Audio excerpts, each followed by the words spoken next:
Deməli, bu saat sualında bizə verib ki, evdən saat 12:15-də çıxmalı adam dəqiq işləyən saatına güzgüdən baxanda şəkildəki vəziyyəti görür.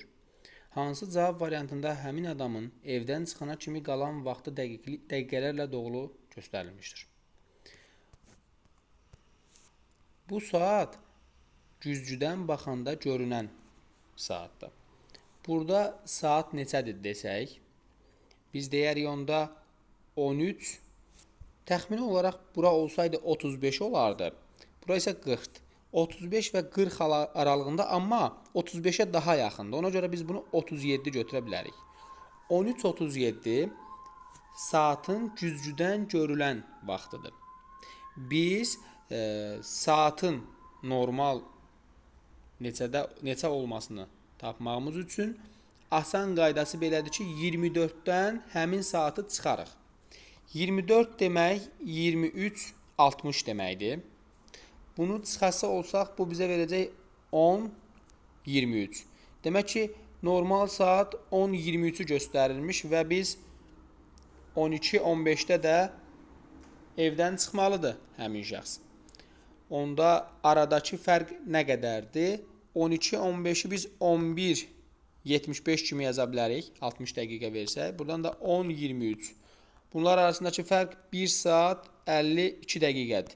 1 saat 52 dəqiqə, yəni 60 dəqiqə 1 saatımız, 52 dəqiqəmiz də buradan. Bunları toplasaq bu bizə 100. Deməli, bu sualda şifrələmə sualıdır. Biz gəlib əvvəldən baxsaq, məsələn, əvvəldə 2 dənə M hecası var və yaxud M da ola bilər təkcə. Sonda isə 2 dənə L var, 2 dənə L hecası var və başqa sonda təkrar olan 2 dənə ət hecası var. Əvvəldə də 2 dənə S hecası var. Gəlib burada əvvəldə baxsaq 2 1 var, 2 dənə də 7 var. Sonda isə 2 dənə 5, 2 dənə 3 var. Son hissəsinə baxsaq görürük 15-15 var burada. Bununla yola çıxa bilərik. 15-15 olan S, L hecasıdır. S hecası burada 1-ə, L hecası isə 5-ə uyğun gələcək. Gəlib S-ni 1, L hecasını da 5 yazsaq, bunun əvvəlində gələn biri var hövsələ, biri var məsələ. Digərinə baxsaq, mətanət hecasında, deməli, ta hecası birinə uyğun gəlsə, burada tan hecası birinə uyğun gəlsə, tan başqa yerdə də var və ət hecasından da birinci sətirdə var. Deməli, biz burada məsələdə əvvəldəki 2 hərfləri ayrı-ayrı götürməliyik, hövsələdə isə bir yerdə götürməliyik. M və Ə-ni. Hardan gördüm bunu? Çünki əgər hövsələ bu 15-15-dirsə, biri hövsələ, biri məsələ, biri 415-dir, biri 7815-dir. Məsələ uyğun gəlməlidir, deməli, 7815-ə, hövsələ isə uyğun gəlməlidir 415-ə ki, bu məsələnin əvvəlində olan M 7, Ə isə 8 olsun, təklikdə. Diqqət edirik, hövsələnin höv hecası 4 olacaq. Məsələdə M təkcə 7, Ə isə təkcə Ə hərfi də 8 olacaq. Gəlib burada M-nın yerinə yenidən 7, Ə-nin yerinə 8 yazsaq, burada tan hecası 9 olsa, başqa bir sözdə də sonu tan ilə bitən bir hecalı bir söz var. Burada baxın sonu 9-dur bundan. Deməli həqiqətən tan 9-dur. Sonu ətlə bitirsə bu da 3 olacaq. Ətlə bitən 3-dürsə, baxın birinci sətirdə də var ki, ətlə bitən bir söz var. Orada 3-lə bitən 123-dür. Onda belə olacaq ki, 3 S, B ayrıca, ət ayrıca heca olacaq. Əgər ət hecası 3-dürsə, S hecasını biz bayaq tapmışdıq 1-dir. Deməli, B təklikdə 2 olmalıdır. Bir də bu batan sözündəki tan 9 idisə, B-ni tapmışam 2-dir. Onda A təhlikdə mütləq 6 olmalıdır. Sələm sözündə səni tapmışdıq. 1 idi. Deməli 1 idi. Sonundakı M hərfi 7 idi. L hecası isə 5 idi. Hər üçünü tapmışdım. M 7-dir, L 5-dir, digəri də 1-dir. Bunları yazandan sonra S hecasının yerinə 1, B hərfinin yerinə 2, A hərfinin yerinə 6, H hərfini bilmirik, ət hecasının yerinə də 3 yazarıq. Bir dənə H-ı bilmirik. 126 ilə başlamalıyıqsa, bunları silsək, H hərfi ya 0-dır, ya 4-dür. Əgər höv hecası 4-dürsə, H hərfi təklikdə 4 ola bilməz. Ona görə mütləq digər variant, yəni 12630 uyğun gəlməlidir. Hərf ona uyğun olan rəqəmi istifadə olunmayanlardan götürülməlidir. Yəni 0 götürdük burada. Bu sualda biz sarı rənglərə ayrıca, göy rənglərə ayrıca, yaşıllara ayrıca, bozlara da ayrıca baxacağıq. Sarı rəngin tamını tapmaq üçün, əgər bunun yarısı 16 verilibsə, tamını 32 götürəcəyik. Yəni tamı 32-dir ki, onun 2-dən biri, yarısı 16-dır. Onun 4-dən 3-ü 24-dür. Yəni 32-ni 4-ə bölsək 8, 3-ə vursaq 24-dür. Bunun 4-dən 1-i 8-dir. Yəni necə deyəcəm sizə? 32-nin 4-dən 1-i 8, 4-dən 2-si 16, 4-dən 3-ü 24, 4-dən 4-ü də elə 32-dir. Yenə göy rənglərə baxsaq. Tam ən böyük olanı 36-dır. 36-nın yarısı 18, yəni 36-nın yenə 4-dən 1-i 9, 36-nın 4-dən 2-si 18, 36-nın 4-dən 3-ü 4-ə böləsi olsaq 9, 3-ə vursaq 27 olacaq. Yaşıl rənglərə baxsaq, tam şəkil kənardakı 6 bucaqlara görə, daha doğrusu 8 bucaqlıya görə 20-dir. Tam 20-dirsə, bunun yarısı 10-dur. Yarısının deməli 4-dən 3-ü 15-dir. Yəni 4-dən 1-i A verəcək bizə 5, 4-dən 2-si 10, 4-dən 3-ü 15, 4-dən 4-ü 20-dir. Bozun tamı 28-dirsə, bunun 4-dən 1-i 7-dir, 4-dən 2-si 14 B olmalıdır. Çünki bu gördüyümüz üçbucaq bu rombun yarısıdır. Yəni 28-in yarısıdır. Bir də 28-in 4-dən 3-ü 4-ə böləsi olsaq 7, 3-ə vursaq 21 alınacaq. Bu qiymətləri tapandan sonra B-nin yerinə 14, D-nin yerinə 27 yazırıq. Bunları toplayıb çıxmaq lazımdır A və M-in cəmini. A-nın qiyməti 5, M-in qiyməti isə 32-dir. 41 minus 37 4 olacaq. Bu sualda qanuna uyğunluq belədir. Çöldən içəriyə doğru bu gördüyümüz xəttləri nömrələsək, 2, 5, 3, 1, 4, 6 qanuna uyğunluğunun necə getdiyini görək. 2 ilə başlamalıyıq. Çöldən ikinci xətt buradadır. Buradan başlayır. Və növbəti 5-ə getməlidir. Baxın, içəridəki 5 nömrəli xəttin üstünə gedir. Sonra gedir 3-ə, sonra gedir 1-ə. Ən çöldəki xəttə. Sonra gəlir 4-cü xəttin üstünə, sonra isə 6-cı xəttin üstünə. 6 ilə də 2 birləşir. Həmin qanuna uyğunluğu biz cavaba tətbiq etsək, çöldən içəriyə doğru nömrələmək lazımdır. Amma burada biz hansından başlayacağımızı bilmirik. Ona görə variantlara baxmaq lazımdır. Məsələn, 3, 6, 4 qanuna uyğunluğunla getsək, 3-cüdən başlayan buradadır. 3-cü xəttin üstündən.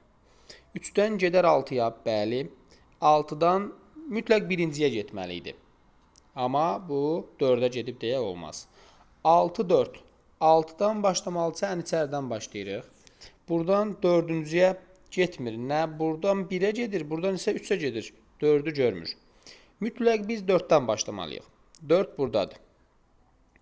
4-cüdən başlasaq, növbəti ya 6 ya 2 olacaq. Buradan 6-nı görmür. Çünki gedə bilsə aşağıya doğru 5-ə istiqamətlənə bilər. Mütləq bu 2-yə getməlidir. 4-dən 2-yə getməlidir. 2-dən mütləq bu 1-ə getməlidir. 1-dən ən içəridəki 6-ya getməlidir. 6-dan gəlir 3-cü xəttin üstünə. 3-cü xəttdən də gedir 5-ci xəttin üstünə. 5 ilə də 4 yenidən birləşir. Bu sualda cədvəldə biz kifayət qədər cədvəl sualı işləmişik. Sol yuxarı tərəfdə olan hissə operator kimi baxılır. Yəni müəyyən bir qanuna uyğunluğa əsasən sol tərəfdəki və sağ yuxarı tərəfdəki ədədlərdən cədvəl içərisindəki ədədləri almaq lazımdır. Burada nə edir? 54-ü 72 ilə 4-dən alır. Yoldaşlar, 72-ni 4-ə bölür 18. Vurur 18-i 3-ə 54. Baxın, 72-ni bölür 12-yə 6. Vurur 3-ə 18-dir. 36-nı bölür 4-ə 9. 9 dəfə 3 27-dir. 36-nı 12-yə bölür 3. 3 dəfə 3 9-dur. 36-nı 9-a böləcəyik. 4. 4 dəfə 4. 4 dəfə 3 12 olacaq. Bölürük. Aldığımız qiyməti 3-ə vururuq. Bu sualda üst-üstə qoyulmaydı. Məsələn, sağ tərəfdə gördüyümüz 2 dənəsini üst-üstə qoyub 2 dənə qara eyni fiqur üst-üstə qoyanda istiqaməti sağa doğru ağ rəng bir fiqur yazıb. Həmin qanuna uyğunluğu burada baxsaq, yenə də eyni funksiyanı yerinə yetirir. Demək ki, qara ilə qaranı toplayanda sola baxan ağ verməli, sağa baxan ağ rəng verməlidir. Burada var. Biri qara, biri ağ olanda, baxırıq ki, biri qara, biri ağ olanda yoxa çıxıb. Deməli, vəssalam yoxa çıxacaq. Digər ağ olan hissələrə də heç nə yazılmır. Bu sualda bizə verib ki, şəkil üzərində təsadüfən götürülən nöqtənin sonda deməli, rəngsiz hissəyə düşməsi ehtimalını tapın. Əgər bizdən rəngsiz hissəyə, ağ olan hissəyə düşmə ehtimalını istəyirsə, biz də bilirik ki, ehtimal nədir? Ehtimal əlverişli halların mümkün hallara olan nisbətidir. Yəni, bizə lazım olanı biz götürüb nə etməliyik? Ümumiyə bölməliyik. Bizə lazım olan nədir burada? Ağ rəng. Ağ rəngin sahəsini ümumi sahəyə bölsəm, cavabı tapacam. Burada da verib bu dairənin sahə düsturunu ki, bizə 3r kvadratından hesabla. Yəni, ümumi burada bizə verib ki, dairənin sahəsini 3r kvadratından hesabla. Baxın, ümumi sahə bura sayın görün nə qədər eləyir? 9. Buranı saysaq, bu da 9. 9 vur 9, məxrəc olur ümumi sahə 81. 81-dən biz tapmalıyıq ağ hissənin sahəsini tapanda. Ümumi sahədən ağ hissənin sahəsini tapanda biz içəridə gördüyümüz dairənin sahəsini tapıb da içərisindəki üçbucağın sahəsini çıxsam, yerində ağ hissənin sahəsi qalacaq. Yəni, burada dairənin sahəsi minus S üçbucağın sahəsidir. Dairənin sahəsi 3r kvadratından hesablanırsa, baxın, dairənin mərkəzi buradadır. Tam bu kvadratın ortasında. Buradan bura eləyir bu 3,5. Radiusu 3,5. Səsi bağlayın. Ay yoldaşlar, səsi bağlayın. Olmaz axı belə. Rekord eləyirik. Deməli, burada r bərabərdir 3,5 olacaq. R 3,5-dirsə, bəs sahə düsturumuz da 3r kvadratı ilə hesablansa, 3 vurulsun, 3,5-in kvadratı. Yazacaq 12,25. Bir də aldığımız qiyməti də 3-ə vursaq, bu bizə 36,75 verəcək. Bu ümumi dairənin sahəsidir. Bundan çıxmalıyıq üçbucağın sahəsini. Üçbucağın sahəsi 1, 2, 3, 4, 5 tərəf və bu tərəfə çəkilmiş hündürlük hasilinin yarısı olacaq. Hündürlük 1, 2, 3, 4, 5 vur 4, 20, yarısı 10 olacaq. Bundan biz 10'unu çıxsaq, qalacaq 26,75 bölünsün 81. aldığımız qiyməti də 81-ə böləndə təxmini olaraq 0,33 alınacaq. Deməli, bu suala baxaq. Bu sualda bizə verib ki, ata sığorta ASC ilə bağlanan müqavilələrin sayının paşa sığorta ilə bağlanan müqavilələrin sayının 4 dəfə az olduğunu bilərək. Bizə burada verib ki, ata sığorta paşa sığortadan 4 dəfə azdır. Tutaq ki, biz ata sığortanı 100 yazsaq, paşa sığorta bundan 4 dəfə çox, 400 olacaq. Və yaxud belə də yazmaq olardı. Biz aşağıdakına 100 yazardıq. Yuxarıdakına ondan 4 dəfə az 25 də yazmaq olardı. Və 4 dəfə deyir az olarsa paşa sığorta ASC üzrə şirkətlərin sayının ata sığorta şirkətlərin sayından neçə dəfə çox olduğunu tapın. Baxın, burada şikayət indeksi var. Nə etmək lazımdır? Düsturda da qeyd edib onu. Ata sığorta üzrə sığortaçıların sayları 100-dürsə, bu şikayətlərin sayı nə qədər verilib bizə? Aşağı gəldi biraz. 1,18. 100-ü 1,18-ə vuracağıq. Olacaq 118. Bir də 400-ü paşa sığortanın qiyməti idi. Vuracağıq biz 0,59-a. Bu da bizə verəcək 236. Deyir, neçə dəfə çoxdur? 236. 118-dən 2 dəfə çoxdur. Məsələn, 5 dənə variant verib. Deyir, 5 variantdan hansıların bucaqları eynidir? Məsələn, hamısını yazıram. Məsələn, 03, 20, 07, tutaq ki, 40, sonra 08, 40, sonra 05, 10, bir də 17, 36. Təbii ki, biz bilirik ki, bu 17-ni çevirməliyik avtomatik olaraq. Yəni 17 dediyim 12-dən sonra hamısı. Yəni 13-ü 1 kimi, 14-ü 2 kimi, 15-i 3 kimi, dahi hara qədər 24-ü 12 kimi. Bunların hamısını belə baxmaq lazımdır. Yəni çevirmək lazımdır. Çevirəndən sonra bunun düsturla hamısının... Yəni 5,36. Bəli, 5,36. Bu 17,36, 5,36 deməkdir. Deməli, bunların hamısının bucaqlarını tapırıq və hansılar eynidir onu götürürük. Amma asan qayda, təbii ki, biz vaxta qarşı da işlədiyimizə görə cəmləri 12, 24, 36 eləyənlərin bucaqları da eyni olur. Nə demək istəyirəm sizə? 03, 20-nin üstünə 08, 40 gələndə bu birlikdə 12 eləyirsə, demək ki, bunların bucaqları eynidir. Başqa, məsələn, cəmləri 12 eləyən, 24 eləyən, 36 eləyən varmı? Yoxdur. Yoxdursa, demək ki, 1 üstü cavab. Deməli, bir də bu saat məsələsinin belə tipləri var. Deyir ki, saat ilə dəqiqə əqrəbi arasında olan bucaq neçə dərəcədir? Məsələn, 03, 34. Saat bu vaxtı göstərəndə dəqiqə əqrəbi ilə saat əqrəbi arasında bucaq neçə dərəcə olur? Düsturumuz belədir. 60 saat minus 11 dəqiqə modulda. Yəni modul demək, onun həmişə müsbət götürmək lazımdır. Bölünsün 2. Hesablayaq. 60-ı vuracağıq 3-ə minus 11-i vuracağıq dəqiqəsinə, yəni 34-ə. Aldığımız cavabı böləcəyik 2-yə. Birinci verir 180, ikinci verir bizə 374. 374-dən 180-ni çıxacağıq. Bu bizə verəcək 194. 194, amma modulda olur da. Ona görə müsbət 194. Müsbət 194-ü də götürüb bölsək 2-yə, bu bizə verəcək 97 dərəcə. Soruşa bilər ki, kiçik bucağı tapın, bir də böyük bucağı tapın. Əgər saat əqrəbi və dəqiqə əqrəbi, tutaq ki, biri belədir, biri də ki, belədir. Aha. Burada arada olan bucaq oldu 97 dərəcə.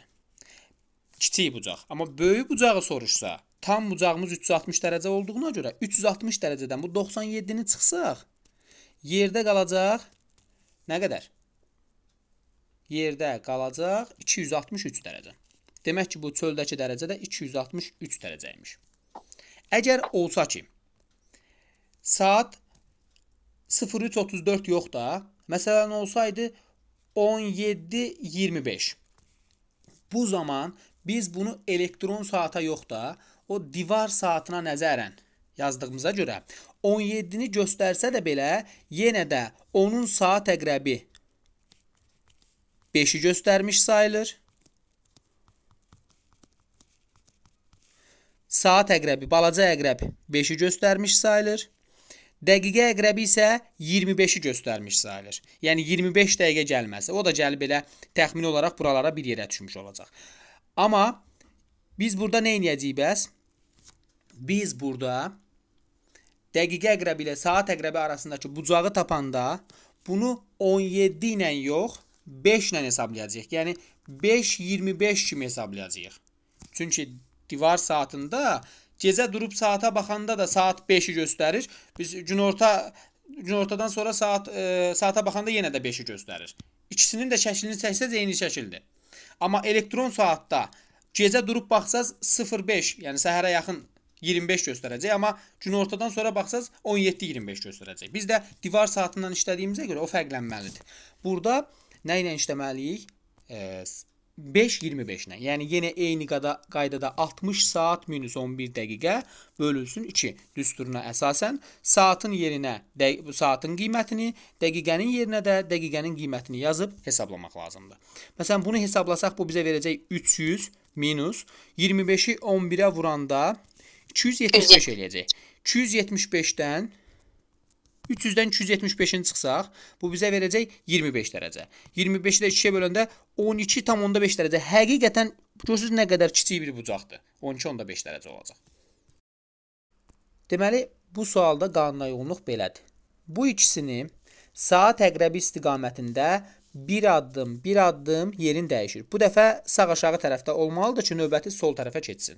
Sağ aşağı tərəfdə olmalıdır. Görürsünüz, bütün variantlarda var. Amma bunların istiqamətlərini dəyişmir. Yuxarı baxın, yuxarıda çıxıntılar var. Baxın, görürsünüz, hər birində verilib. Olduğu kimi qalıb. Demək ki, bu olduğu kimi qalmalıdır. Məsələn, belə ola bilməz. Bir dənə bu variantı çıxırıq. Baxırsınız, məsələn, bu qara bir dənə ulduza. Bunu saat əqrəbinin əksi istiqamətində həm fırladıb, həm də istiqamətini dəyişib. Baxın, bir addımda dəyişib, amma yenə də istiqaməti birinci şəkildəki kimi olub. Bir də saatın əksinə bir addım yerini dəyişsək, sağ yuxarı tərəfdə qalacaq və bu çıxıntısı olmayacaq bu dəfə. Çıxıntısı olmayacaqsa, baxın, bu sonuncu variant olmaz. Birinci, ikinci, üçüncü. Birinci, ikinci, üçüncüdə, məsələn, ağ fiqura baxsaq, görürsünüz, elementlərin hamısına bir-bir baxmağı bizdən tələb eləyir. Bu gördüyümüz gəlib bura. İstiqamətin dəyişməyibsə heç birində, biz də onun istiqamətini dəyişməməliyik. Birincidə amma dəyişiblər. Ona görə olmaz. Bu variantla bu variantın fərqi bu iki dənə ağ olan hissədir. Baxırıq ki, burada bunların istiqamətləri necə dəyişir. Birincisi, bu iki fiquru saat əqrəbi istiqamətində yerlərini dəyişir və əvvəlində birinci gördüyümüz fiqurun istiqamətini dəyişib kvadrat formasında yazıb. Kvadrat olanı da necə yazıb? Kvadrat olan elə olduğu kimi qalıb. Romb olanı kvadrat kimi yazıb. Bir də addımda yerini dəyişsək, bu dəfə ikinci fiqurun istiqamətini dəyişib. Bayaq birincini dəyişmişdi. İndi ikinci fiqurun istiqamətini dəyişib. Yəni bunu nəzərdə tuturam. Sonra bir addımda yerini dəyişsəm, ikinci qalacaq, birinci fiqurun yerini dəyişəcək. Yəni hər ikisi romb formasında olacaqsa cavab budur. Bu sualda baxırsınız ki, fiquru birinci saat əqrəbinin əksi istiqamətində fırladır. Qara gəlir yuxarıya. Və qaranın bir küncündən kəsir. Sonra bir də saat əqrəbinin əksi istiqamətində fırladır. Qara gəlir sol tərəfə. Və bayaq buranı kəsmişdi. İndi bir dilim saxlayırsan ki, gətirir buradan kəsir. Bir də saat əqrəbinin əksi istiqamətində fırladanda bu sol tərəfdəki gəlib düşür aşağıya. Bir dilim də burada qaranı saxlayır. Qaradan sonra gələn. Bax, söhbət bu dilimdən gedir. O dilim hissəsini kəsir. Bir də çevrəsi olsa bu gördüyümüz hissə sağ tərəfə gələcək. Sağ tərəfə gələcəksə, yəni sol tərəfdə qara olmaması deməkdir bu. Sol tərəfdə olanları tez çıxırıq. Və buradan bir dilim saxlayıb da, bax, bu dilimi kəsəcək. Bu dilimi kəsəndə olacaq onda elə bu variant. Deməli, bu sualda diqqət edirik. Rəqəmlərin hərflərlə şifrələnməsidir. Yoldaşlar, ilk öncə birinci hissələrə baxırıq ki, 3 dənə tər var. Tər hecasından başlayan. 2 dənə də dəf hecasından başlayan var. Bir də baxaq 3 olsun. Deməli, 3 dənə eyni rəqəm 2 var. 3 dənə 2 var. Onda bu tər hecası olmalıdır 2. Tər hecası olmalıdır 2.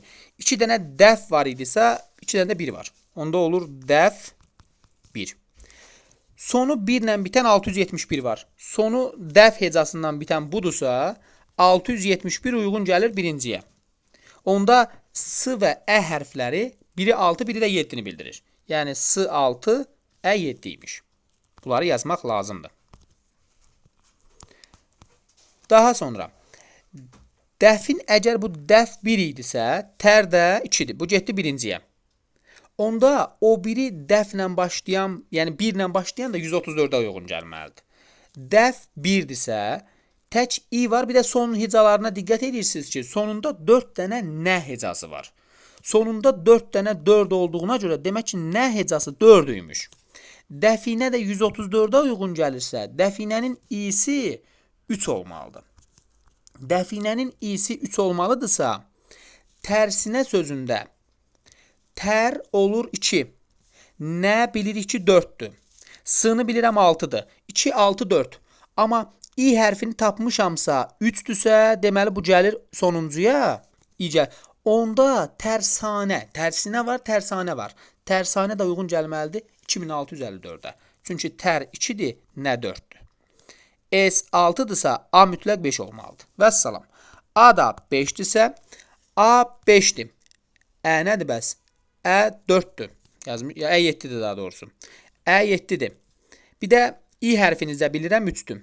5, 7, 3. 5 ilə başlamalısa 7 ilə başlaya bilməz.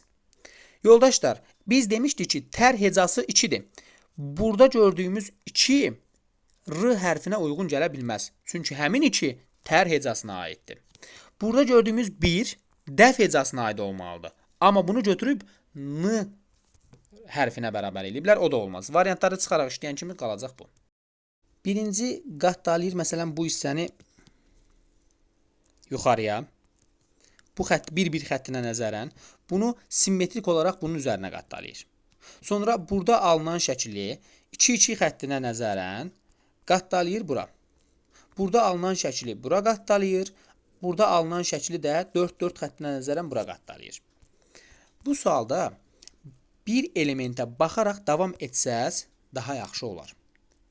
Baxın, məsələn, burada siz 1-ə diqqət etsəz cavabı ilk variantdan taparsınız. Məsələn, 1 gələcək simmetriya zamanı gəlib düşəcək bura.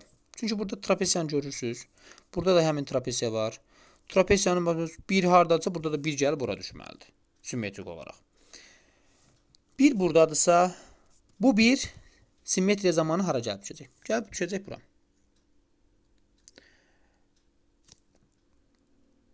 Çünki yaxındakı yaxına düşür. Bu hissə bura düşür. Bu hissə də gəlib bura düşməlidir. Ona görə 1 mütləq burada olacaq. Bunu yuxarıya doğru qatdalayanda bu 1 gəlib hara düşəcək? Üçbucaq kimi baxsaz yuxarı hissəyə. Bax, bunun üçbucaq hissəsi buradadırsa, üçbucağın sol tərəfinə düşür. Yəni bura düşür. Bir də qatdalama zamanı 1 gəlib bura düşəcək. Baxın, ən yaxın hissəyə. Yaxındakı yaxına düşür axı. O da bircə dənə variantda var, o da birincidə. Və yaxud buna 5 ilə də baxa bilərdiniz. Hansından istəsəz baxın. Məsələn, bu 5-dən başlayıram. Bu 5 gəlib hara düşəcək? Trapesiya şəklində gəlib bunun üzərinə qatdalananda bu 5 gəlib düşəcək sol tərəfə. Bax, bura. Hardan bildim? Bu bura düşür, bu bura düşür. Sonra bu gəlib bura düşür. 5 də gəlib o 5 yazdığım yerə düşəcək. Burada gördüyünüz bu 5 xəttə nəzərən gəlib bura düşəcək. Qatdalama zamanı bu 5 gəlib sol tərəfə düşməlidir. Solu 5 olan bizdə də yenə birinci variant var. Nə sağında 1 olan yox idi, nə də bundan başqa solunda 5 olan yox idi. Hər vəziyyətdə yəni gəlib bunun üzərinə çıxırdıq. Deməli, üçünü eyni zamanda hərəkət elətdirəndə sarı rəngi 2 dənə ağ xana saxlayaraq 2 dənə ağ xana saxlayaraq növbətçisinə gətirib yazır bura. Yaşıl rəngi bir ağ xana saxlayaraq, yəni bu əgər sarı bura gəlibsə artıq bura gələ bilməz. Bir dənə bunu saxlayaraq növbətçisinə gətirib yazır. Tək-tək yazım ki, daha aydın olsun. Bir də var qırmızı. Qırmızı da elə bunlar gəlib buranı tutanda qırmızı da gəlib növbətçisinə düşür. Davam edirik. Sarını 2 ağ xana saxlayaraq, yaşılı 1 ağ xana saxlayaraq, qırmızını da xana saxlamadan keçirir. Sarını 2 ağ xana saxlayaraq gətirir. Məsələn, qırmızını bir addım hərəkət elətdirsəm, qırmızı buradadır. Sonra yaşıl həmin buradakı ağ xananı saxlayıb növbətçisinə keçir, yəni buradadır. Bundan sonra da sarı gəlir. Sarı 1, 2 dənəsini saxlayır, həmin o fiqurlar gəlir, düşür bura. Davam edirik. Birinci qırmızını hərəkət elətdirirəm. Bir addım düşdü bura. Sonra yaşılı bir ağ xana saxlayaraq hərəkət elətdirəcəm. Amma birinci sarını apar ki, o ağ xanı boşalsın. Bu sarını 1-2 xana yerini saxlayaraq gətirirəm bura. Sarı buradadır. Yaşılı da, yaşıl elə buradaydı da, eləmi? Yaşılı gətirəndə bir ağ xana saxlayıram. Davam edirik. Qırmızı bir addım hərəkət elədi. Sonra yaşıl gəlib bura. Niyə? Çünki burada bir ağ xana saxlayıb keçib növbətçisinə. Bəs sarı 1-2 ağ xana saxlayıb keçib növbətçisinə. Sonuncu şəklimizdə qırmızı bir addım düşsə, gəlib sağ aşağı tərəfə düşəcək. Qırmızı buradadır. Yaşıl rəngi bir ağ xana saxlayaraq keçirərik növbətçisinə. Yəni hansına? Deməli, sarını biz 2 ağ xana saxlayaq, bu 2 xana saxlayaq, keçirək bura. Sarı gəlsin bura. Yaşılı da bir ağ xana saxlayaraq, bu ortadakı ağ xananı saxlayaraq keçir sağ tərəfə. Yaşıl da burada. Deməli, qara nöqtəyə nəzərən bu iki şəkli üst-üstə qoyur. Necə? Yəni, bunun bu qara nöqtəsindən üst-üstə qoyanda onda necə alınacaq şəkil? Məsələn, ikinci şəkildə qara nöqtələr üst-üstə düşəndə bunun sağındakı xana gəlib bunun sağına düşür. Bunun aşağısındakı xana gəlib bunun aşağısına düşür. Burada x yazdıqlarım üst-üstə düşdüyünə görə üst-üstə düşən yeri qırmızı rəng eləyir. Məsələn, bu x buradadır da, bunun solundakı burada yoxdur deyə, deməli boz olur. Bunun solundakı da gəlib elə bunun yenə soluna düşür. Bax, gəlib düşür bura. Sonra 2 dənəsi də buradan gəlir. 2 dənəsi də budur. İkinci şəkildə, aşağı hissəsində göstərirəm. İkinci şəkildə. Bu qaraları üst-üstə qoyur. Qaraları üst-üstə qoyanda qaradan sol tərəfdə bir xana var. Qaradan sol tərəfdə bir xana var. Demək ki, bu sol tərəfdəki xanalar üst-üstə düşdüyünə görə oranı qırmızı yazıb. Da qalanları rahatdır. Çünki qaradan yuxarı 2 xana var. Bax, qaradan yuxarı 2 xana. Bu biri qaradan sağa bir xana, qaradan sağa bir xana. Sonra qaradan aşağıda xana varmı? Burada yoxdur, burada yoxdur. Amma bundan sonra 3 dənəsi gəlir. Bax, buradakı 3 dənəsi gəlib düşür bura. Bir də üst-üstə qoysaq, qaradan 2 addım aşağı, 1-2, bir sağa. Qaradan 1-2 addım sağa, aşağı 1 addım sağa. Bu xanalar da üst-üstə düşür. Üst-üstə düşür deyə bura bir qırmızı rəng yazıb. İndi biz nə etməliyik? Variant çıxaraq işləmək lazımdır bu sualın. Birincisi, qara nöqtələri üst-üstə qoysaq, bundan aşağıda birinci, sol tərəfdən birinci qırmızı ola bilməz. Aşağıdan və soldan birinci. Onsuz da yoxdur. Amma aşağıdan bir ikinci xana, qaradan da bir ikinci xana. Bu xanalar üst-üstə düşür. Deməli, qara nöqtədən 2 addım aşağı qırmızı olmalıdır. Bu yoxdur. Burada yoxdur. Qaradan 2 addım aşağı qırmızı olmalıdır. Onun sağındakı da qırmızı olmalıdır.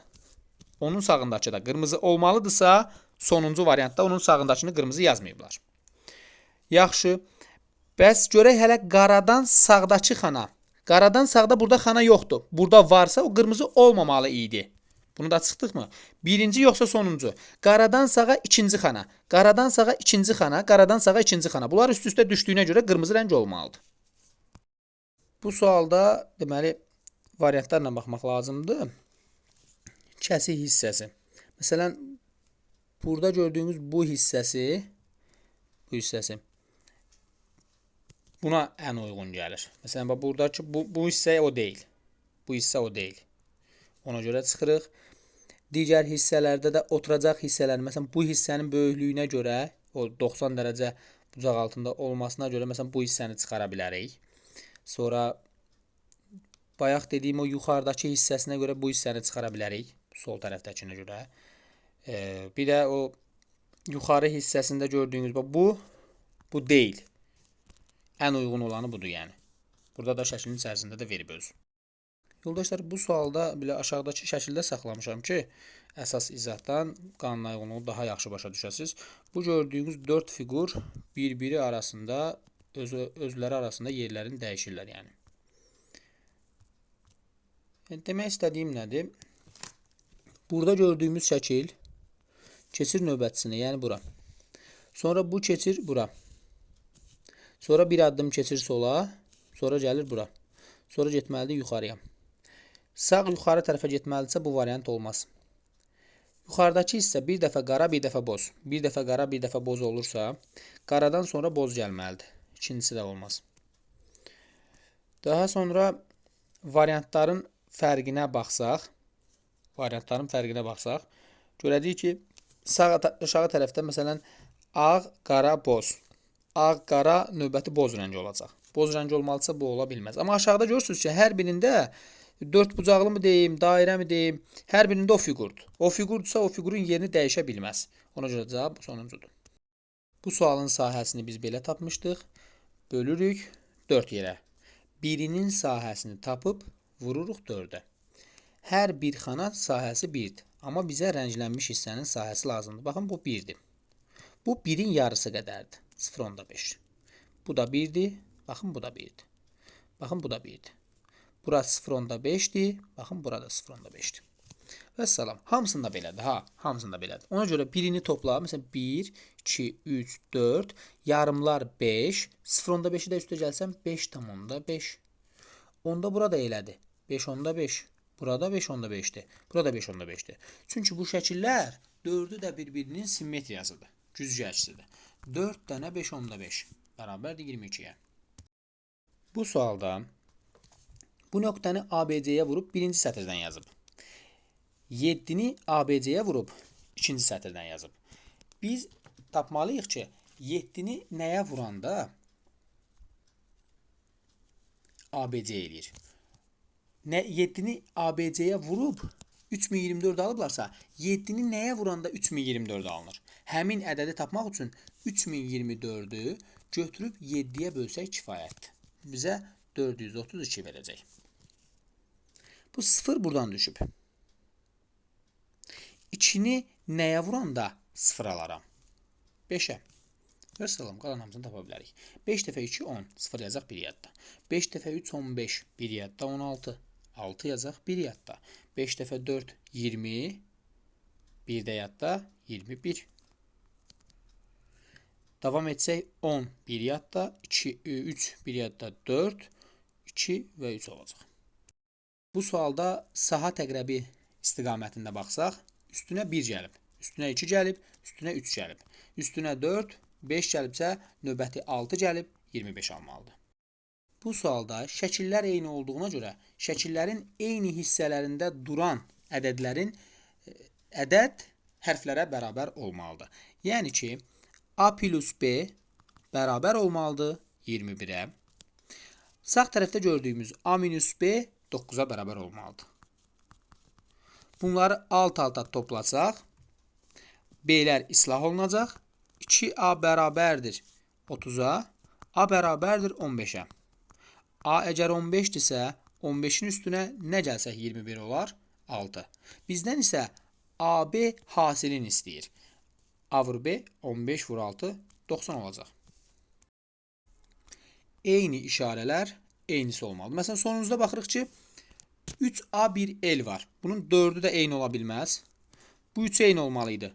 Bunlar da eyni ola bilməz. A'lara baxsaq, birincisi, üçüncüsü, dördüncüsü. Məsələn, bunlar eyni o deyil deyə birincisi də olmaz. Daha sonra bu yoxsa bu. A-lara baxsaq, A-lar hər ikisində eynidir. Sonra M-lara baxacağam. M-lara baxanda görürsünüz 3 dənə M var. Bu üçü eyni deyil deyə bu üçü eynidir. Demək ki, M-lar olmalıdır. Bu sualda T və T-nin cəmi R-dir. Y və Y-nin cəmi T-dir. M və M-in cəmi də T-dir. Demək ki, biz burada T-yə qiymətlər yazmalıyıq. T-yə mən 1 yazsam, T burada da 1 olmalıdır. 2 rəqəmin cəmi 1 olmaz. Onda mütləq biz T-nin yerinə 2 yazsaq əgər, bu 4 olacaq. Cəmi 2 ilə bitən ya 6-dır, ya da 1-dir.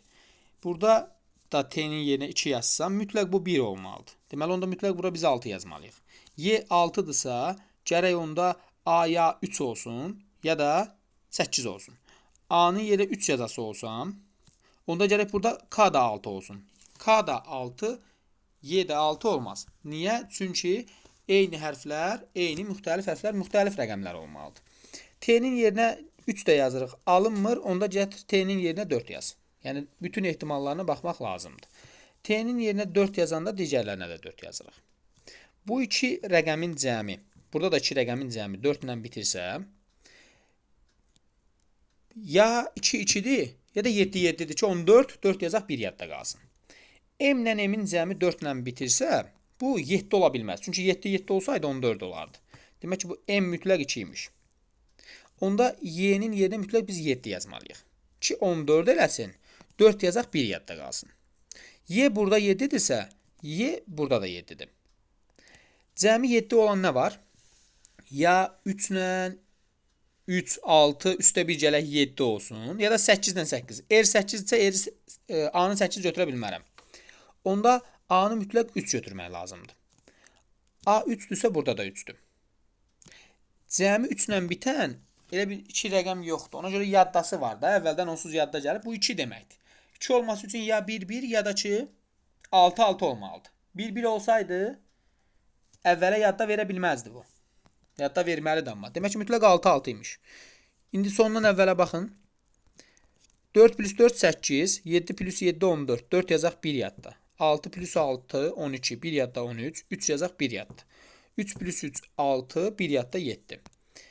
2 plus 3 ilə 4. K Ama gelemedim. 6 minus Y plus M. 7 plus 3 bölünsün 3 minus 8 bölünsün 4. 6 minus 3 minus 2. 6'dan 3'ünü çıxanda 3. 3'dən 2'sini çıxanda 1. Deyir, böyük fiqur 3 kongruent fiqurlara bölünməlidir.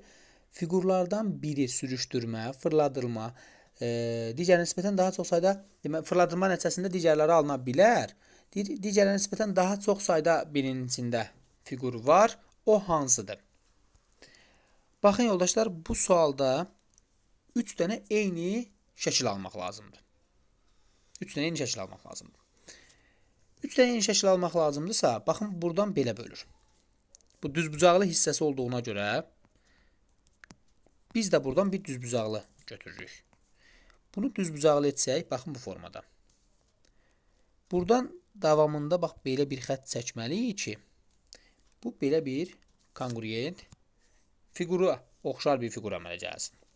Buradakı şəkli də yenə bir düzbucaqlı alındısa, yenə bir düzbucaqlı əmələ gətirmək lazımdır. Buradan götürsək, bir düzbucaqlı əmələ gəlir. Gəldi bura. Buradan da belə bir seçsək, diqqət edin. Bu şəkil, bir də sağ aşağı tərəfdə gördüyümüz, baxın, bu şəkil. Görürsünüz, düzbucaqlı hissələri bulardır. Yuxarı hissələri də bulardır. Bir də bu ox çəkdiyim. 3 dənə kongruent fiqura bölünmüş oldu. Bunların içərisində birində 2 dənədir, birində 2 dənədir. Nisbətən daha çox sayda fiqur olmalıdır. Daha çox sayda fiqur olan, bu burun olandır, ox olandır. Bir də bu sonuncudur. 4, 5 və 7. Böyük şəkildən ən çoxu neçə kiçik 3 kvadratlı şəkil kəsib götürmək olar? Elə bil bu vərəqi doğruyuruq, kəsirik.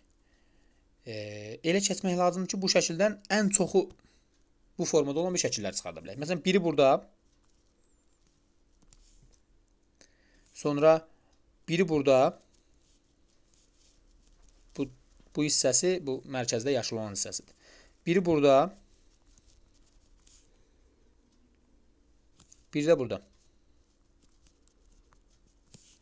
Başqa çıxara bilərikmi? Xeyr. 4 dənə. Bu sualda gördüyümüz şəkilləri saat əqrəbi istiqamətində neçə dərəcə çevirmək lazımdır ki, düz xətlər qırıq-qırıq xətt ilə üst-üstə düşə bilsin. Amma birinci şəklin fərqli hissəsi varmı? Ki, var. Baxın, buradadır. Bu hissə qırıq-qırıq xəttdə bu sol tərəfdə verilib. Baxın, gəlib bura düşməlidir. Deməli, bu hissəni biz saat əqrəbi istiqamətində neçə dərəcə çevirməliyik ki, gəlsin bura düşsün. 180 dərəcə çevirsəydim tam olaraq qarşıya gəlib düşərdim. Bu 180-dən biraz çox, təxmini olaraq 185 dərəcə yazıram. Çevirmək lazımdır ki, buradakı hissə gəlsin bura düşsün. Onsuz o ikisi üst-üstə düşən kimi qalanları da üst-üstə düşəcək. Bu şəklin bütün tərəfləri bir-birinə bərabərdir. Hər tərəf eynidir. Hər tərəf eynidirsə, biz buradakı nöqtəni götürsək, bunu da götürə bilərik və yaxud buradakı nöqtəni gətirib burada yaza bilərik. Özündən sonra gələn saat əqrəbi istiqamətini. Mərkəzdən bir nöqtə qoy, bir xətt buradan çək, bir xətt buradan çək. Təxmini olaraq deməli 90 dərəcə. Təxmini olaraq 90 dərəcə saat əqrəbi istiqamətində çevirmək lazımdır. Və üçüncü şəkildə biz saat əqrəbi istiqamətində çevirəndə, baxın, burada gördüyüm nöqtə özündən sonra gələn qırıq-qırıq xətlə üst-üstə düşməlidir. Mərkəzdən bir nöqtə qoyurduq, bir xətt belə, bir xətt belə. Bax, bu qədər çevirmək lazımdır. Təxmini olaraq 60 dərəcə. Bunun azalması ardıcıllığından deyir deyə, bir nömrəli ən çoxdur, sonra 2 nömrə, sonra isə 3 nömrə. Bu, oyunu təklif edən sualıdır. Oyunu təklif edən sualında barmağını yuxarı istiqamətləndirən, şərtdə də özü izah edib, oyunu özünün təklif etmədiyini, barmağını aşağı istiqamətləndirən, oyunu özünün təklif etdiyini, barmağını sağa istiqamətləndirən fərqi yoxdur. Ha, bunun sağında istənilən birinin oyunu təklif etdiyini, barmağını sola istiqamətləndirənsə sol tərəfdə olanlardan birinin oyunu təklif etdiyini göstərir. Yoldaşlar, biz 7 mümkün halın hər birinə baxmalıyıq. Oyunu birinci şəxs təklif etsə necə olar? İkinci təklif etsə, üçüncü, dördüncü, beşinci, altıncı və yedinci şəxslər təklif etmiş olsa, mümkün hallar hansılar olacaq? Yəni, yalanlar nə qədər olacaq, doğrular nə qədər olacaq? Əgər oyunu birinci şəxs təklif etmiş olsa, 7 şəxsin fikrini öyrənəcəyik. Bir nömrəli şəxs deyir ki, oyunu təklif edən şəxs sağdadır. Yalan deyir, özüdür. Demək ki, bir nömrəli şəxs yalan fikir bildirib. Minus qoyuram. 2 nömrəli şəxs heç bir fikir bildirmir. Bunu yazmırıq. 3 nömrəli şəxs deyir ki, barmağını yuxarı tutub. Deyir, mən deyiləm. Doğru deyir də, oyunu bir nömrəli şəxs təklif edib. Demək ki, bura plus atırıq. 4 nömrəli şəxs heç nə demir. 5 nömrəli şəxs deyir ki, barmağını aşağı tutub. Deyir, oyunu mən təklif etmişəm. Bu yalan deyir. Çünki oyunu bir nömrəli şəxs təklif edib. 6 nömrəli şəxs heç nə demir. 7 nömrəli şəxs deyir ki, oyunu sol tərəflərdə olanlardan biri təklif edib. Düz deyir də bir nömrəli şəxs təklif edib. Burada plus qoyuruq. Bu birinci mümkün hal. Keçirik ikinci mümkün hala. Əgər oyunu ikinci şəxs təklif etmiş olsaydı, onda necə olardı? Bir nömrəli şəxs deyir ki, oyunu təklif edən sağdadır. Doğru deyir. 2 nömrəlidir və o birdən sağdadır. Düz deyir. 2 nömrəli şəxs heç nə demir. 3 nömrəli şəxs deyir ki, oyunu mən təklif etməmişəm. Doğru deyir. O təklif eləməyib. 2 nömrə təklif edib. 4 heç nə demir. 5 deyir, mən təklif etmişəm. Bu da yalan deyir. 6 nömrəli heç nə demir. 7 nömrəli deyir, oyunu təklif edən soldadır. Doğru deyir. Əgər oyunu 3 nömrəli şəxs təklif etmiş olsa, 1 deyir, oyunu təklif edən sağdadır. Doğru deyir. 2 heç nə demir. 3 deyir ki, mən deyiləm. Yalan deyir. Özüdür. 4 heç nə demir. 5 deyir, mənəm oyunu təklif edən. Yalan deyir. 6 heç nə demir. 7 deyir, oyunu təklif edən soldadır. Bu da düz deyir. oyunu əgər 4 nömrəli şəxs təklif etmiş olsa, 1 nömrəli şəxs deyir sağdadır. Düz deyir, sağdadır. 4 ondan. 2 nömrəli şəxs heç nə demir. 3 deyir mən deyiləm. Düz deyir. 4 heç nə demir. 5 deyir mənəm oyunu təklif edən, yalan deyir. 6 heç nə demir. 7 deyir oyunu təklif edən soldadır, doğru deyir. Əgər oyunu 5 nömrəli şəxs təklif etmiş olsa, 1 nömrəli şəxs deyir oyunu təklif edən sağdadır. Düz deyir. 2 nömrəli heç nə demir. 3 deyir mən deyiləm. Düz deyir. 4 heç nə demir. 5 deyir mənəm. Düz deyir. 6 heç nə demir. 7 deyir oyunu təklif edən soldadır. Bu da düz deyir. Əgər oyunu təklif edən 6 nömrəli şəxs olsa, 1 nömrəli şəxs deyir sağdadır. Düz deyir. 2 heç nə demir. 3 deyir mən deyiləm. Bu da düz deyir. 4 heç nə demir. 5 deyir mənəm. Yalan deyir. 6 heç nə demir. 7 deyir oyunu təklif edən soldadır. Bu da düz deyir. Əgər oyunu 7 nömrəli şəxs təklif edərsə, 1 nömrəli şəxs deyir sağdadır. Düz deyir. 2 heç nə demir. 3 deyir mən deyiləm. Bu da düz deyir. 4 heç nə demir. 5 deyir mənəm oyunu təklif edən. Yalan deyir. 6 nömrəli heç nə demir. 7 deyir oyunu təklif edən soldadır. Yalan deyir, özüdür. Və buradan doğru və yalanların sayını yazmaq lazımdır. Məsələn, birincidə doğrular və yalanlar. 2 doğru, 2 doğru, 2 yanlış. 3 doğru, 1 yanlış. 2 doğru, 2 yanlış. 3 doğru, 1 yanlış. 5-cidə 4 doğru, 0 yanlış. 3 doğru, 1 yanlış. 2 doğru, 2 yanlış. Doğru və yalan məlumatların sayı eynidirsə, vəziyyəti göstərən şəkli kimlər təklif edə bilər? Eyni olanlar, 2-2 olanlar ya birinci, ya üçüncü, ya da soruşsaydı ki, doğru məlumat verənlərin sayı yalan məlumat verənlərin sayından az deyilsə o deməkdir ki, ya çoxdur, ya da bərabərdir. Həm çox olan halları götürəcəyik, həm də bərabər olanları. Bunun 7-sində deyilərdi. Həm çox da. Desəydi ki, doğru məlumat verənlərin sayı yalan məlumat verənlərin sayından çox deyilsə, onda heç elə bir hal yoxdur yəni. O avtomatik həmişə yanlış olacaqdı. Üç xətlilərin fərqi nədir? Bu üç xətli 3-ə birləşir. Sonra 2-yə birləşir. Bir dənə də 4-ə birləşir. Bəs bu bir üç xətlinin fərqi nədir? Bu 2-yə birləşir, 3-ə birləşir, 4-ə birləşir. Bunların bir-birindən fərqi yoxdur. Onda biz baxmalıyıq 4 xətlilərə. Görək hələ 4 xətlilərin fərqi varmı? Bu sağda gördüyümüz 4 xətli və yaxud solda da baxa bilərik. Bu 4 xətli 4-ə birləşir, 2-yə birləşir, 2-yə birləşir, bir dənə də 3-ə birləşir. 2 dənə 2, 1, 3, 1, 4. Bu biri 4. 2-yə 3-ə, 2-yə 4-ə.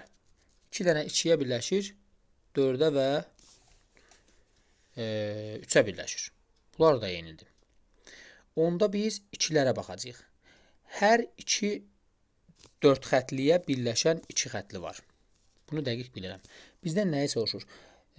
Hərflərin yerlərini, hərfləri tapacağıq. Tapandan sonra da işarələri düzəcəyik. Hər 2 4 xətliyə birləşən 2 xətli hansıdır? Məsələn, buna da birləşən budur, buna da birləşən budur. Başqa varmı? Ki, hər ikisinə birləşsin. Elə biri yoxdur. Deməli, bu yuxarıda gördüyümüz mütləq A olmalıdır. A olmalıdır. Başqa necə baxmaq olar? Deməli, hansı 2 xətlidir ki, 2-yə və 3-ə birləşir. 2-yə və 3-ə birləşir.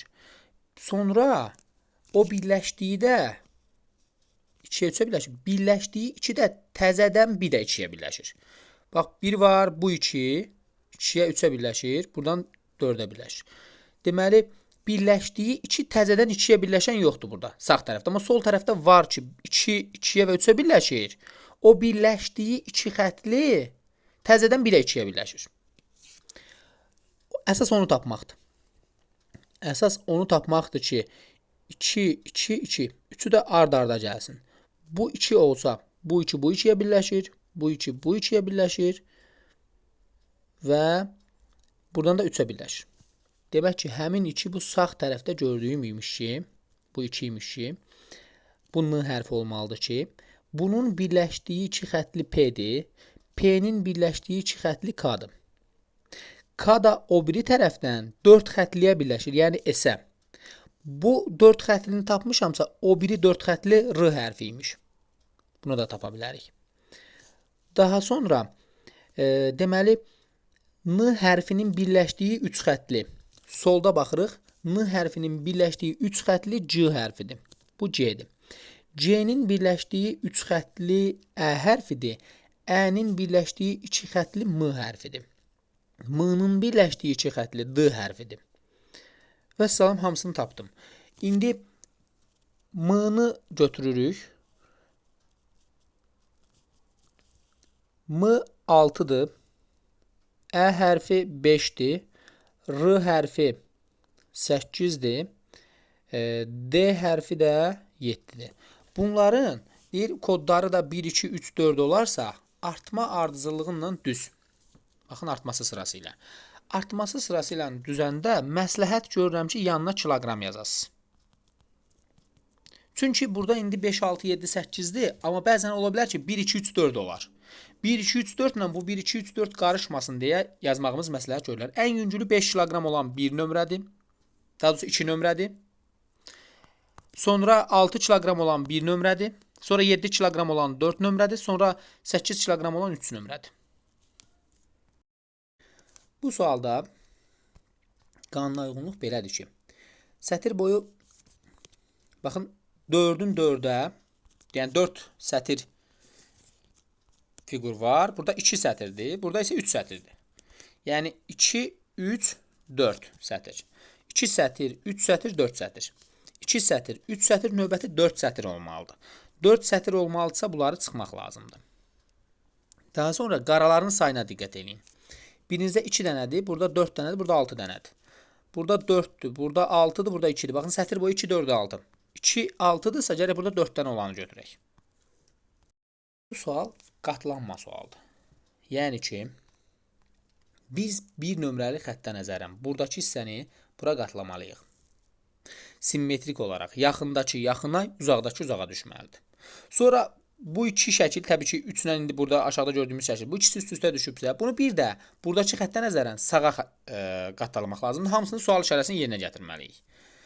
Və bu sağdakı şəkli birinci bu xəttə nəzərən gətirib bunun üstünə yazmalıyıq. Sonra ikisi də bura düşürsə, onların hamısını da gətirib bura yığmaq lazımdır. Simmetrik olaraq. Yoldaşlar, bu sual sizə o qədər çətin gəlməsin.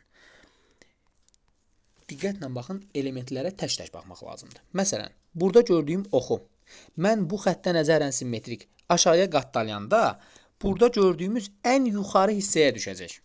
Sol tərəfdə ən yuxarı hissəyə düşəcək. Baxın, görürsünüz. Burada onda bu variantda səhv verilib. Yuxarıda olmalıydı. Götürüb ikinci xanada veriblər. Bu ona görə səhvdir. Daha sonra, məsələn, biz baxsaq əgər buna. Bunu biz sağa doğru simmetrik yazanda, bu xəttə nəzərən simmetrik yazanda, bu xəttin yanında bir ikincidirsə, onda bu bir soldan ikinci xanada olmalıdır. Soldan ikinci xanada olmalıdırsa, sayırsınız ki, üçüncü şəkildə soldan üçüncü xanadadır. Ona görə olmaz. Daha sonra, baxın, məsələn, variantların fərqinə də baxa bilərsiniz ki, variantlarda fərqli olan hissə hansıdırsa, ona baxın. Variantlarda fərqli. Məsələn, bu burun hissəsinə baxın. Bu burunu simmetrik olaraq gətirəndə, bu burun belə ola bilərmi? Yox. Çünki bu belədirsə, bunu simmetrik olaraq qatlayanda bax, belə olacaq. Belə bir şəkil olmalıdırsa, birinci olmaz. Birinci olmaz, heç bu da olmaz. Vəssalam. Çünki qatlanması fərqi yoxdur. Birinci bunu gətirirsiniz bura. Sonra bunu gətirin bura. Hansını birinci gətirməyinizin önəmi yoxdur. Bunu necə gətirməliyəm sual işarəsinin yerinə? Birinci sola qatdala simmetrik olaraq. Sonra aşağıya. Bunu necə gətirməliyəm sual işarəsinin yerinə?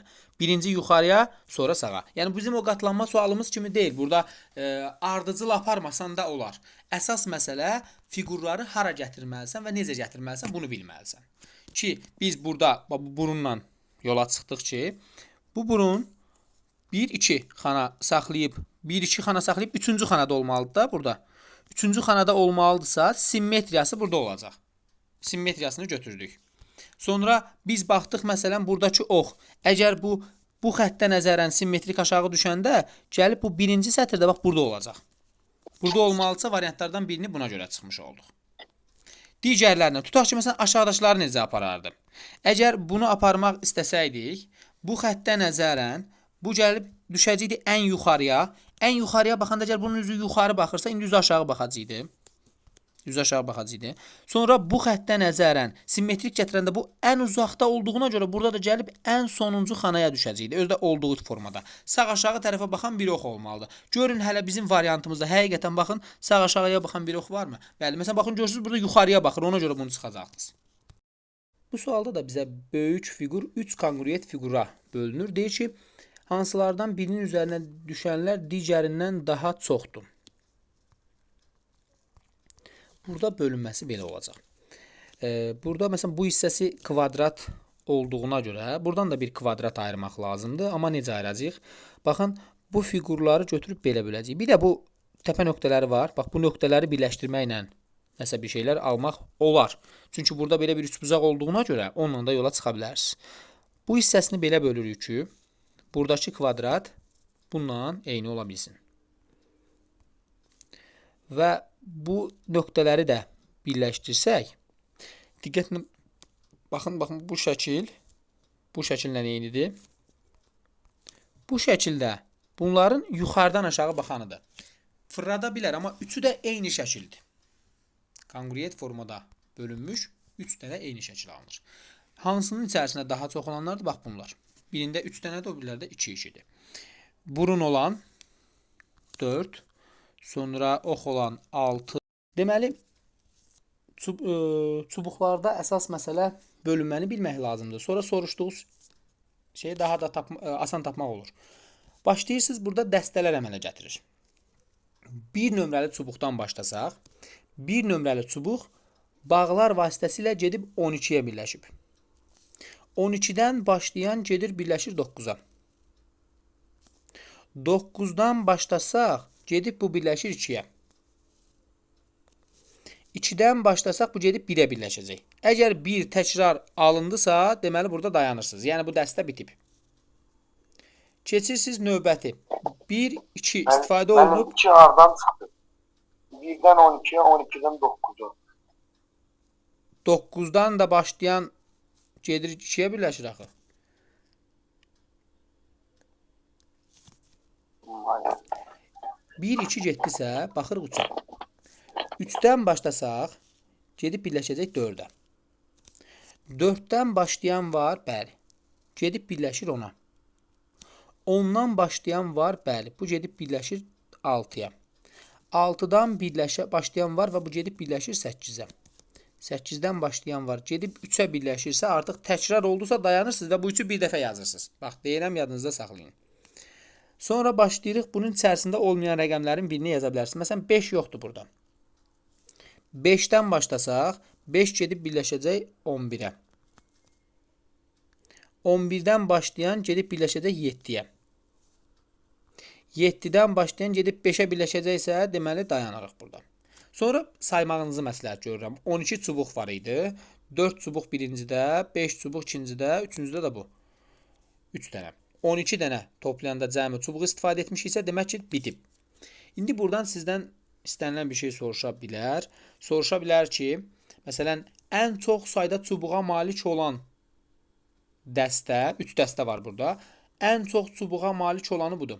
Bunun nömrələri cəmini tapın. Onda verərdi bu bizə 23. Ən az çubuğa malik olan budur. Bunun nömrələri cəmini tapın. Eləyərdi məsələn 23.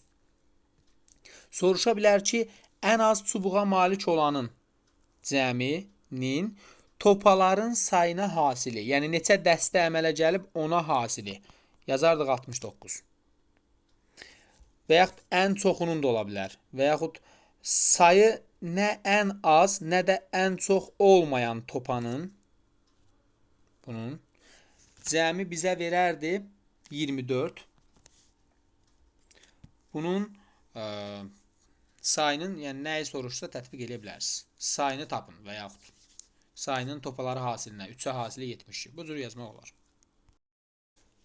Deyir, verilmiş şəkildəki rəngli altıbucaqlının bəzilərini ləğv etməklə, yəni silməklə hansı şəkli almaq olmaz? Bu şəkli almaq olmaz. Çünki mən bu şəkli almağım üçün bu gördüyüm ağ altıbucaqlının 6 tərəfində də, yəni hər tərəfində altıbucaqlar olmalıdır. Mən bu ağ altıbucaqlını götürsəm, bunun 5 tərəfində altıbucaqlar olacaq, 6-cı yerində yoxdur. Yox, əgər bunu götürəsə olsam, bunun da 5 tərəfində olacaq, 6-cı yerində yoxdur. Digər fiqurların hər birini almaq mümkündür, amma bunu almaq mümkün deyil. Bu sualda kvadrat, dairə, altıbucaqlı. Kvadrat, dairə növbəti olmalıdır altıbucaqlı. Ya birinci, ya dördüncü şəkil. 1 ilə 4-ün fərqinə baxmaq olar. Məsələn, xəttə baxsaq, xətt buradadır. 180 dərəcə fıranı bura gəlib, bir dənə də 180 fıranı bura gəlib, bir dənə 180 fıranı bura gəlib, bir dənə 180 fıranı bura gəlibsə, növbəti bu formada olmalıdır. Bu formada olan variant sizin cavabınızdır.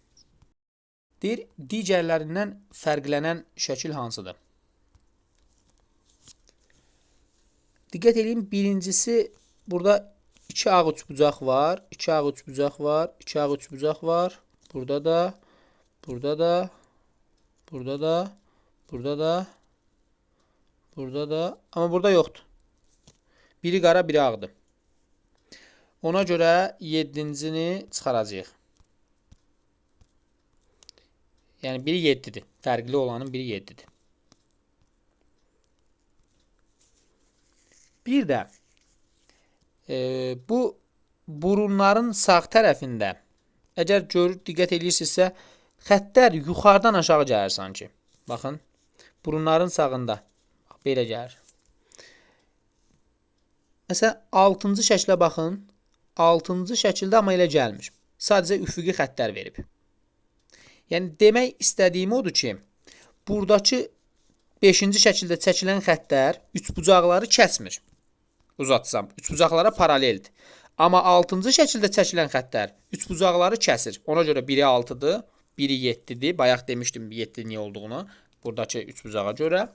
Bir də 1 nömrəli şəkildir. Elə 1 nömrəli şəkildə də qanuna uyğunluq belədir ki, hər birində burunun sağ tərəfində üçbucaq var. Burunun sağ tərəfində üçbucaq var. Baxın, burunun sağ tərəfində üçbucaq var. Hər birində elədir. Amma birinci şəkildə burunun sağ tərəfində xəttlər var, solundadır üçbucaqlar. Ona görə 1, 6, 7. Bu sualda hər sətirdə birində kvadrat, dairə, bu gördüyünüz fiqur, kvadrat, dairə, bu gördüyünüz fiqur verilib. Bu fiqur kvadrat verilibsə növbəti dairə olmalıdır. Ya ikinci, ya da beşincidir. Bir dənə ulduza baxsaz, ulduz bir dəfə solda, bir dəfə sağda, bir dəfə aşağıda verilib. Amma biri ortası qarada, ona da diqqət etməyə ehtiyac yoxdur heç. Biri bir dəfə aşağıda, bir dəfə solda, bir dəfə sağda verilib. Hər yerdə bir dəfə olub, hər üçündə. Sağda var, aşağıda var, amma solda olan yoxdur. Ona görə cavab ikincidir. Bu sualda boşluq hissəni tamamlamaq lazımdır. Tamamlayanda ora daxil olan çıxıntılara fikir vermək lazımdır. Birinci buranı uyğun gələn şəkli götürməliyik. Mən bura götürəcəyim şəklin sola çıxıntısı olmalıdır. Sola çıxıntısı olmalıdır və özünün çıxıntısı olmamalıdır. Bu 4 ola bilməz məsələn. Bu 1 ola bilməz. Daha sonra bu 2 ola bilməz. Niyə? Çünki bunun çıxıntısı aşağı baxırsa aşağı baxan olmalıdır. 3 ola bilməz məsələn. 5 ola bilməz. 2 dənə çıxın mütləq 6-dır. Bu 6 mütləq bura gəlirsə, bunun aşağısındakı görün həqiqətən bu hissə gəlib bura daxil olur.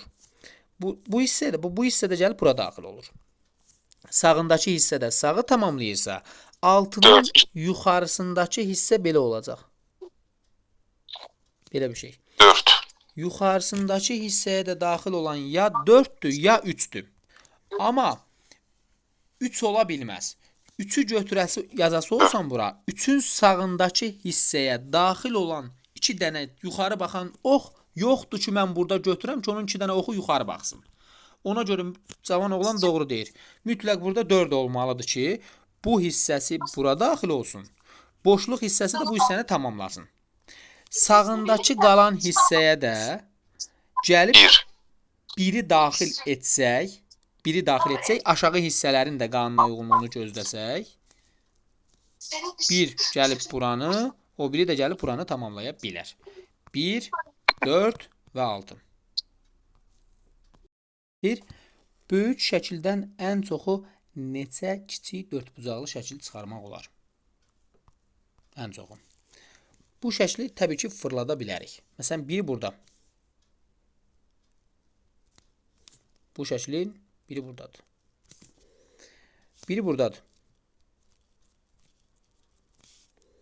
Sonra biri buradadır. Biri də buradadır. 4 dənə. O birləri çıxartmağa, bu cür çıxartmaq mümkün deyil. Burada belə baxırlar. Deməli, birinci sətirdə kvadratın içərisindəki kvadrat onun eynisidir.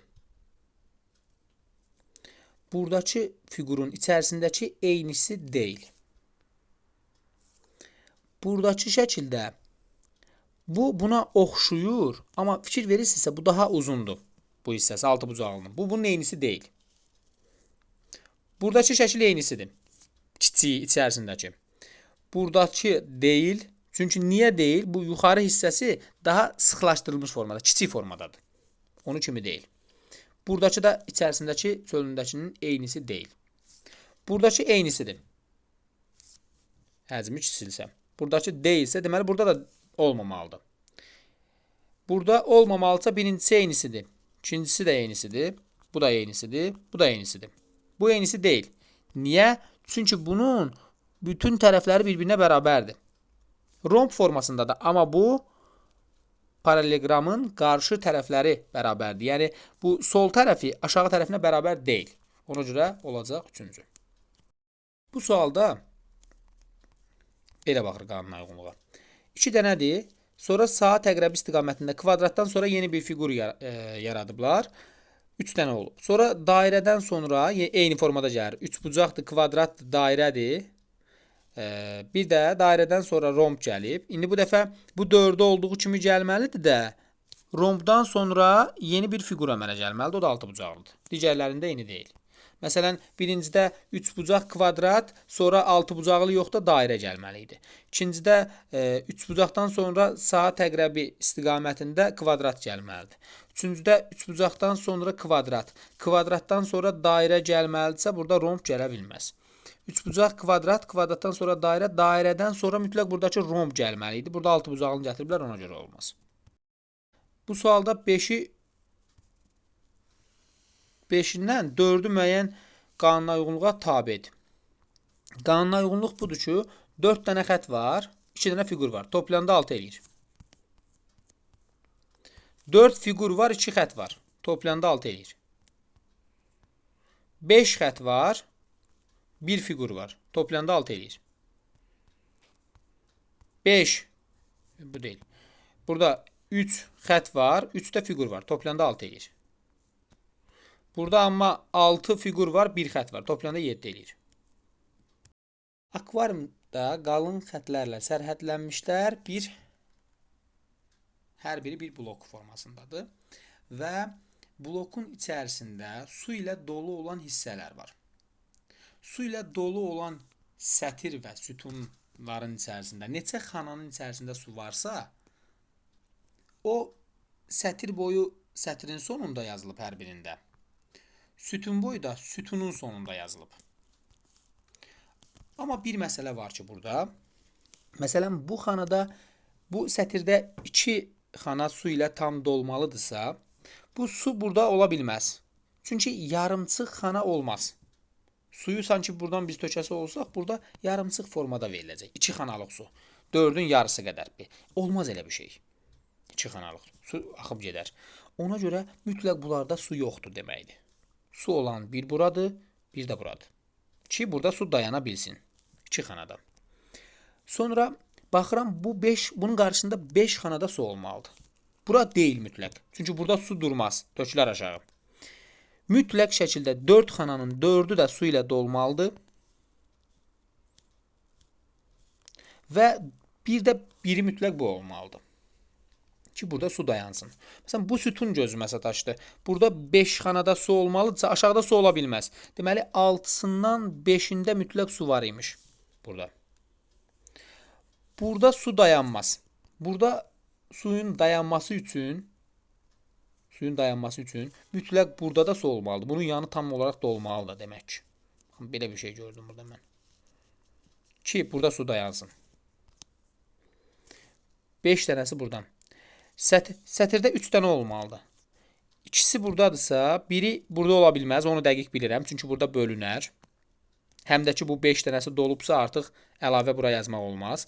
Bu sonuncu sütunda 5 olmalıdırsa, 3 dənəsini yazmışamsa, mütləq bu ikisində su var imiş. Ki, burada 5 xananın içərisində su ola bilsin. Bu sətirdə 4-ündə artıq su var. Burada da 4-ündə artıq su var. Burada da 5-də artıq su var.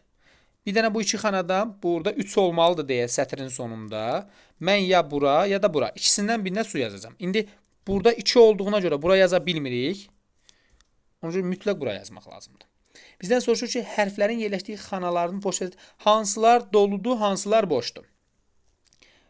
B boşdur. B boşdur, qalanları doludur. Bu sualda deyir, şəkil qalın xətlərlə sərhədlənmiş formada verilib və deyir ki, hər bir rənglər öz qonşularından fərqlənməlidir. Öz qonşularından fərqlənməlidir. Burada 4 rəng var. Bozdur, qırmızıdır, sarıdır və göy rəngdir. Məsələn, sahəsi ən böyük olan və sahəsi ən kiçik olanı tapmalısınız. Burada məsələn, bunun sahəsi daha böyükdür. Bunun qonşularından, bunun mütləq şəkildə bunun da şəklini çəkmək lazımdır. Bu qırmızı rəngdir. Məsləhət görülür ki, məsələn, bura qırmızıları yazarsınız ki, qırmızıları görəsiniz. Qırmızı rəngin yanındakı göy ola bilməz. Çünki bildim də, yəni niyə qırmızı rəngdir bu? Çünki bu sarı ola bilməz. Eləmi? Bu sarı ola bilməz. Burada göy ola bilməz. Burada da boz var. Boz da ola bilməz. Bura mütləq qırmızı rəngdir. Hamısına qırmızını yazdım. Yaxşı. Bəs bura nə rəng ola bilər? Bura qırmızı ola bilməz. Eləmi? Göy ola bilməz. Ya boz, ya sarı olacaq. Hələ ki bilmirik. Hələ ki bilmirik. Bu formada tam olaraq hamısını doldurmaq lazımdır. Məsələn, buradakı hissəni bu formada sualın gedişatını deyirəm. Qalanını özünüz yazarsınız. Yaza bilməsəz, deyəcəm, bunu qrupa göndərəcəm birazdan. Məsələn, burada gördüyünüz hissə qırmızı ola bilməz, sarı ola bilməz, göy ola bilməz. Bura mütləq boz rəngdir. Burada gördüyümüz rəng qırmızı ola bilməz, göy ola bilməz, boz ola bilməz, mütləq şəkildə sarı rəng olmalıdır. Burada gördüyüm rəng göy olmaz, boz olmaz, sarı olmaz. Mütləq şəkildə qırmızı rəng olmalıdır. Bura qırmızı ola bilməz, boz, göy ola bilməz, mütləq sarı rəngdədir. Burada gördüyüm rəng göy olmaz, boz olmaz, sarı olmaz. Olsun qırmızı rəng. Sonra baxırıq. Burada gördüyüm rəng qırmızı olmaz, sarı olmaz, göy rəng olmaz. Mütləq şəkildə boz rəngdir. Burada gördüyüm rəng göy olmaz, boz olmaz, qırmızı olmaz. Mütləq şəkildə sarı rəngdir. Buradakı da mütləq qırmızı olmalıdır. Burada gördüyüm boz olmaz, sarı olmaz, qırmızı olmaz. Mütləq göy rəngdir. Burada gördüyüm rəng qırmızı deyil, göy deyil, sarı deyilsə mütləq boz rəngdir. Burada gördüyüm boz deyil, qırmızı deyil, sarı deyil. Onda mütləq göy rəngdir. Bunun hamısını yazandan sonra ən az olan və ən çox olanı tapmaq lazımdır. Rəngi ən az olan və ən çox olan. Ən çox olan qırmızıdır. Sayıları ən çox olanı. Sayıları ən çox olan və sayıları ən az olanı tapacaqsınız. Sahəsi ən çox olanı və sahəsi ən az olanı. Tək-tək bölüb də neçə xana olmasını da tapa bilərik. Burada mənim sahəni hesablayanda özləri verdiyi rəngləri də toplayırıq. Bəli, bəli. Məsələn, 14 dənə biz qırmızı. Ən az olanı boz rəngdədir. Bəli, 1 dənə, 2 dənə, 3 dənə, 4 dənə, 3 dənə buradan 7 dənə, 3 dənə buradan 10 dənə. Sarı rəngi də toplayır, göy də qırmızı da toplayır. Ən çox və ən az olanı tapırsınız. Bu sualda baxırsınız ki, bu gördüyümü 90 dərəcə fırladıb burada yazıb. Təbii ki, ölçülərində biraz fərq var. Bir də 45 dərəcədə fırladıb burada yazıb. Bu gördüyüm şəkli saat əqrəbinin əksi istiqamətində. Deməli, bir sola baxanı var, bir belə baxanı var, aşağı baxanı yoxdur. Aşağı baxanı götürəcəm. Belə şifahi baxmaq istəyirsinizsə. Belə baxanı var bu formada. Sonra aşağı baxanı var, bir də sola baxanı var. Hər birindən hər sətirdə bir dənə olmalıdır. Bu sualda gördüyümüz qaralar bir addım saat əqrəbi istiqamətində hərəkət eləyir. Sonra sağ düşməlidir hansı tərəfə? Düşəcək. Sadəcə yerini dəyişəndə rəngini də dəyişir. Yerini dəyişəndə rəngini də dəyişməlidir.